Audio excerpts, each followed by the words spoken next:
আল্লাহ আমার রব, এই রবি আমার সব। দামে দামে তুন মনে তারি অনুভব। তোমার দুনিয়াতে আমি যেদিকে তাকাই, অথই নিয়ামতে ডুবে আছি সবাই। পাক পাখালির গানে শুনি তসবিহ কালো রব, তসবিহ কালো রব। আল্লাহ আমার রব, এই রবি আমার সব। আসসালামু আলাইকুম, আলহামদুলিল্লাহ, আসসালাতু ওয়াসসালামু আলা রাসূলিল্লাহ। প্রিয় দর্শক, আপনারা যারা দেশে আছেন প্রবাসে, সবাইকে জানাই অনেক অনেক প্রীতি ও শুভেচ্ছা। শুরু হলো এনটিভি আয়োজিত এবং লাভ হলো নিবেদিত অনুষ্ঠান আপনার জিজ্ঞাসা। আপনাদের সাথে আছি আমি জয়নুল আবেদিন আজাদ, আর আপনাদের মনে জায়গা প্রশ্নের জিজ্ঞাসার জবাব দিচ্ছেন বিশিষ্ট আলেম ডক্টর মোহাম্মদ সাইফুল্লাহ। আসসালামু আলাইকুম ওয়া রাহমাতুল্লাহি ওয়া বারাকাতুহু। প্রিয় দর্শক, চলুন তাহলে জিজ্ঞাসার জগতে। শুরুতে একটি ইমেল পাঠিয়েছেন মেহেদি হাসান, লিখেছেন আপনি সিঙ্গাপুর প্রবাসী। মন্তব্য করেছেন, এত সুন্দর একটি নিখুঁত ইসলামিক অনুষ্ঠান প্রচার এবং প্রসার করার জন্য আপনাদেরকে আন্তরিক শুভেচ্ছা এবং লাখো কোটি শুকরিয়া মহান রাব্বুল আলামিনের দরবারে। আপনাদের দীর্ঘ হায়াত ও সুস্থতা কামনা করছি। আমরাও আপনার নেক হায়াত কামনা করছি। আপনার প্রশ্নে চাই, লিখেছেন ফরজ নামাজের পর কিছু আজকার আছে, সেগুলো আবার দেখা যায় সকালে এবং বিকেলের আজকারের মধ্যেও আছে। এখন যদি আমি সকালে ফজরের নামাজে পরে পড়ি, সেগুলিকে আবার পুনরায় সকালের আজকারে পড়তে হবে? ধন্যবাদ আপনাকে। আপনি প্রশ্ন করেছেন যে দেখা যায় যে ফরজ নামাজের পরে কিছু আজকার আছে, যে আজকারগুলো রাসূলুল্লাহ সাল্লাল্লাহু আলাইহি ওয়াসাল্লাম ফরজ নামাজের পরে করেছেন। সে আজকারগুলোর কিছু কিছু আবার বিকেলেও, সকাল সন্ধ্যার আজকারের মধ্যেও পাওয়া যায়। তাহলে আমি কি রিপিট করবো কিনা? হ্যাঁ, সকাল সন্ধ্যার আজকার আর ফজরের ফরজ সালাতের আজকার যদি সেগুলো রিপিট থাকে তাহলেও রিপিট করবেন, কারণ দুইটা আজকারই আলাদা, দুটি আলাদা আমল। আজকারুস সাবাহ ওয়াল মাসা, সকালের জিকিরগুলো এবং সন্ধ্যার জিকিরগুলো, এই দুইটাই মূলত আলাদা আমল। ফরজ সালাতের পর আজকারগুলো আলাদা আমল। সুতরাং যদি এর মধ্যে কোনো কারণে দুই একটি জিকিরের মিল থাকে, এটা আপনাকে রিপিট করবেন না, মনে করবেন যে আগে পড়ে ফেলেছি না। শব্দ মিল থাকলে কি হবে? আমলের সময় তো আলাদা আলাদা, সময় আলাদা এবং আমলগুলো যেহেতু আজকাল আলাদা সাব্যস্ত হয়েছে, আলাদা আমল, সুতরাং সেটা আপনি রিপিট করবেন। দেখেন, আপনি ফরজ সালাতের মধ্যে প্রথম রাকাতে আপনি সূরা ফাতিহা পড়ছেন, এরপর সূরা ফাতিহা দ্বিতীয় রাকাতে পড়তেছেন, তৃতীয় রাকাতে পড়তেছেন, চতুর্থ রাকাতে পড়তেছেন, তাহলে আপনি বলবেন না প্রথম রাকাতে যেহেতু পড়ছি আমি আর পড়বো না। না, রিপিট হতে পারে। এই ইবাদতগুলোর ধরনই এটি। ইবাদতের মধ্যে জিকিরটা হচ্ছে মুখ্য বিষয়। এই ইবাদতের মুখ্য বিষয় হচ্ছে জিকির। এই জিকিরটাকে আপনি ফরজ সালাতের পরে যেগুলো আসছে সেগুলো ঠিক সেভাবে আদায় করবেন। আবার আজকারুস সাবাহ, সকাল বেলার যে সমস্ত আজকারগুলো আছে সেগুলো যেভাবে আসছে সেভাবে আদায় করবেন। ঠিক অনুরূপভাবে আজকারুল মাসা, সন্ধ্যাবেলার যে জিকিরগুলো রাসূলুল্লাহ সাল্লাল্লাহু আলাইহি ওয়াসাল্লাম হাদিসের মধ্যে যেভাবে আসছে সেভাবে পড়বেন। এখানে রিপিট হলেও কোনো অসুবিধা নেই, রিপিট করতে হবে। আরও লিখেছেন, বিকেলের আজকারের সময় কখন? মাগরিবের আগে না পরে? বিকেল কি মাগরিবের আগে? আপনি আমাদের দেশে দেখবেন যে লেখা থাকে বিকেল কখন থেকে শুরু হয়, 3টা থেকে শুরু হয়, বিকেল 3টা। দুপুরকে 2টা বাজে বিকেল 2টা বলা হয় না, দুপুর 2টা বলা হয়। আর তখন 3টা হয়ে যায়, তখন বলা হয় যে কি বিকেল 3টা। এরপরে বিকেল 3টা থেকে বিকেল 5টা পর্যন্ত দেখবেন যে বিকেল 5টা। তারপর যখন 6টা বাজে তখন কি বিকেল 6টা বলে নাকি? সন্ধ্যা 6টা। দেখেন, এটা এত একেবারে সুস্পষ্ট বিষয়। আসরের পর থেকে আরম্ভ করে সূর্যাস্ত পর্যন্ত এটা হচ্ছে এর মূল সময়। মাগরিব ওয়াক্ত আগ পর্যন্ত। হ্যাঁ, কেউ যদি কোনো কারণে পড়তে না পারেন, ওজরের কারণে, তাহলে তিনি মাগরিবের পরও আদায় করলে আদায় হয়ে যাবে। এটাই জুমহুর আহলে হাদিস এর বক্তব্য। তাই সেক্ষেত্রে আপনি যদি কোনো কারণে আসরের সালাতের পরে মাগরিবের আগে আদায় করতে না পারেন, তাহলে আপনার জন্য জায়েজ আছে, আপনি সেটা সন্ধ্যায় আদায় করতে পারবেন অর্থাৎ মাগরিবের পর আদায় করতে পারবেন। কিন্তু সুন্নাহ হচ্ছে যেটা, সেটা হলো আপনি আদায় করবেন এটি সূর্যাস্তের আগে, সূর্যাস্তের আগে। এটাই হচ্ছে আশি, এটাই হচ্ছে মানে বিকেল, এবং এটাকে পরিভাষায় বিকেল বলা হয় থাকে, এটাকে মাসা বলা হয় থাকে। জি, আরও লিখেছেন সকালের এবং বিকেলের আজকারগুলি মুখস্থ করে পড়তে হবে নাকি দেখে দেখেও পড়া চলবে? আপনার যদি মুখস্থ থাকে ভালো, মুখস্থ করাই তো সুন্নত। এতগুলো গুরুত্বপূর্ণ আজকার যদি মুখস্থ থাকে তাহলে আপনার আদায় করতে সুবিধা হবে। চেষ্টা করেন মুখস্থ করার জন্য, শর্ত নয় মুখস্থ করতে হবে, আপনি দেখে দেখেও পড়তে পারেন। তবে যিনি নিয়মিত পড়বেন তিনি মুখস্থ না করতে চাইলে মুখস্থ হয়ে যাবে, ঠিক না? আপনি যদি 1 মাস মানে সকাল সন্ধ্যার আজকারগুলো ধারাবাহিকভাবে পড়েন এবং নিয়মিত পড়েন, স্বাভাবিকভাবেই মানে যদি ব্রেন ভালো থাকে তাহলে তো 1 মাস লাগবে না, তিনি অন্তপক্ষে 10 দিনই মুখস্থ হয়ে যাবে। আর যদি কারো ডেম ব্রেন থাকে তাহলে তিনি 30 দিনে মুখস্থ হয়ে যাবে। সুতরাং এটা স্বাভাবিক কথাই, নিয়মিত পড়লে মুখস্থ হয়ে যাবে। তবে শর্ত নয় যে এটাকে আপনাকে মুখস্থ পড়তে হবে, আপনি দেখেও পড়তে পারবেন। আমরা জানলাম বিষয়টি সম্পর্কে। প্রিয় দর্শক আরও লিখেছেন অজুর মাঝে অথবা শেষের দিকে যদি বায়ু বের হয় তাহলে কি অজু আবার প্রথম থেকেই করতে হবে? হ্যাঁ, অজু নষ্ট হয়ে গেছে, অজুর শেষে অথবা অজুর মাঝখানে যদি কারো অজু নষ্ট হয়ে যায় তাহলে তিনি আবার অজু প্রথম থেকে করবেন, এটাই বিশুদ্ধ বক্তব্য। ভাই মেহেদি হাসান, সবশেষে আপনি লিখেছেন মাগরিবের নামাজের সময় যদি গাড়িতে থাকি তাহলে কি ইশারায় নামাজ পড়ব নাকি বাসায় এসে পড়ব, কোনটা উত্তম? বাসায় এসে আপনি মাগরিবের সালাত আদায় করবেন।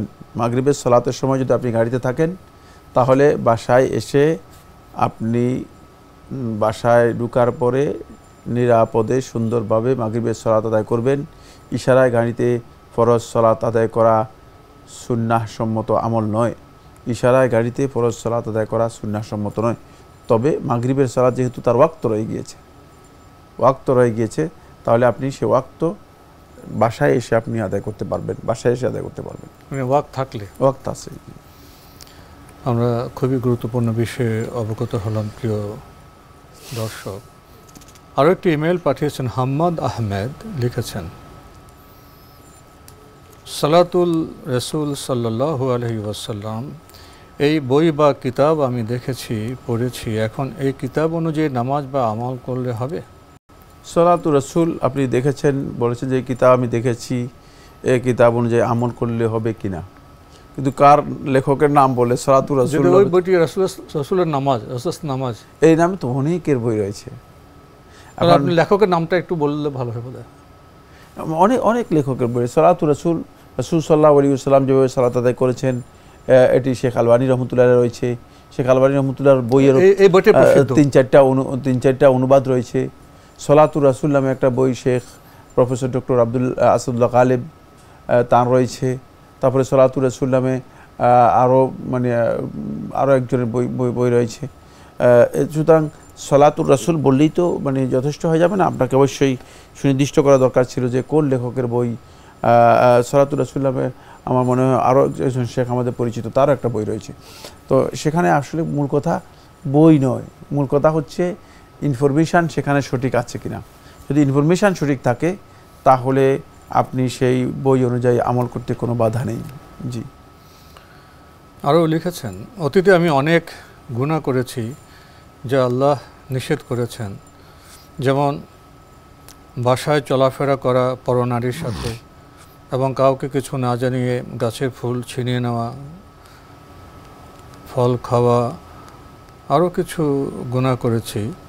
আমি আল্লাহর কাছে তওবা করি, এখন নিয়মিত ফরজ নামাজ আদায় করি 5 ওয়াক্ত এবং নফল রোজা রাখি, নফল সালাত আদায় করি, তাহাজ্জুদ পড়ি, কেঁদে আল্লাহর কাছে দোয়া করি যে আল্লাহ আমি জাহান্নামে আগুনে জ্বলতে চাই না, জ্বলতে পারবো না, আমাকে ক্ষমা করো।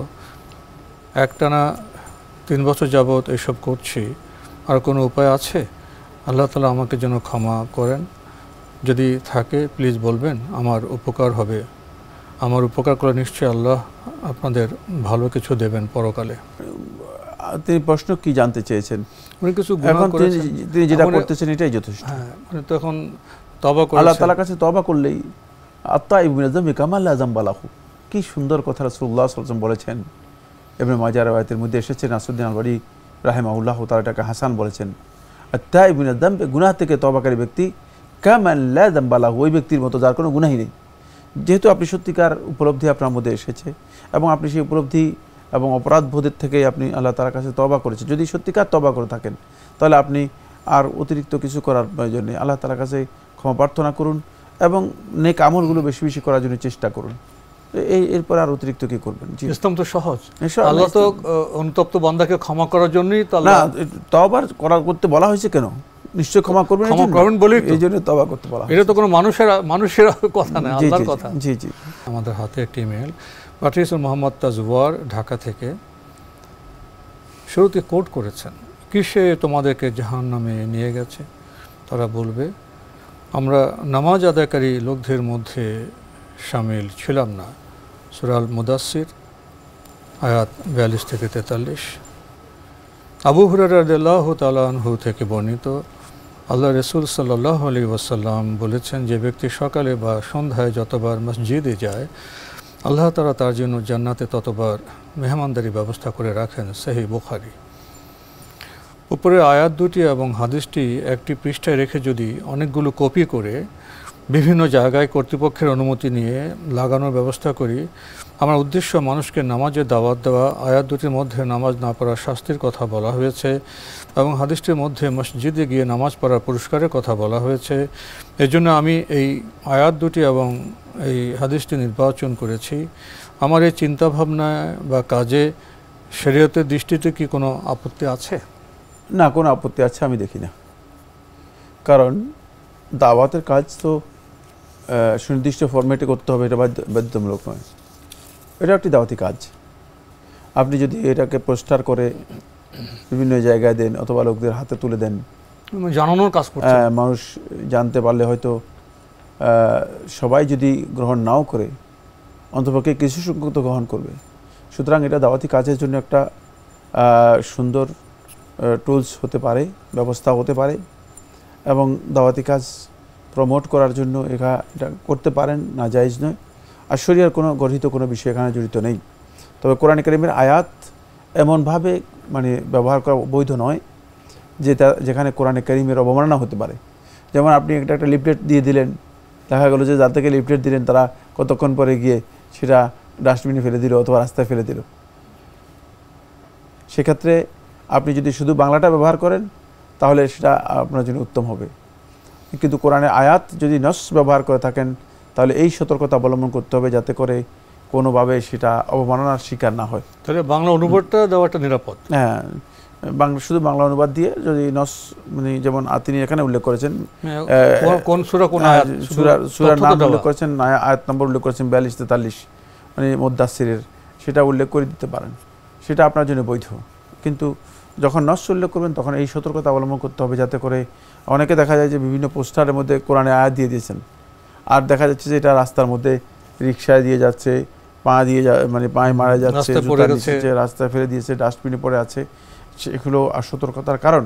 কোরআনে কারীমের আয়াতের সাথে এই ধরনের অবমাননামূলক আচরণ মোটেও বৈধ নয়। আমরা খুবই গুরুত্বপূর্ণ বিষয়ে অবগত হলাম। প্রিয় দর্শক, আমাদের হাতে আরও একটি ইমেল পাঠিয়েছেন যিনি নাম প্রকাশে অনিচ্ছুক। লিখেছেন, মেয়েদের বিয়ে হয়ে গেছে এবং তারা চাকুরি করে।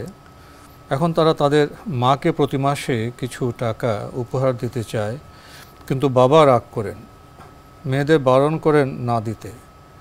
এখন মেয়েরা কার কথা শুনবে, বাবার না মায়ের? উল্লেখ্য, মেয়েদের নিজের স্বামীর এতে কোনো সমস্যা নেই, তারা এ বিষয়ে কিছু বারণও করছেন না। মা তো মাই, তার জন্য কিছু করতে বা উপহার দিতে বাবার কাছ থেকে পারমিশন নিতে হবে? বাবাকে টাকা দিতে চাইলে নেন না, আমার মাকে নিতেও দেন না। আমাদের সমাজে বাবা মায়ের উপর নিয়ন্ত্রণ করতে চান সারা জীবন, বাবা মায়ের উপর নিয়ন্ত্রণ করতে চান সারা জীবন।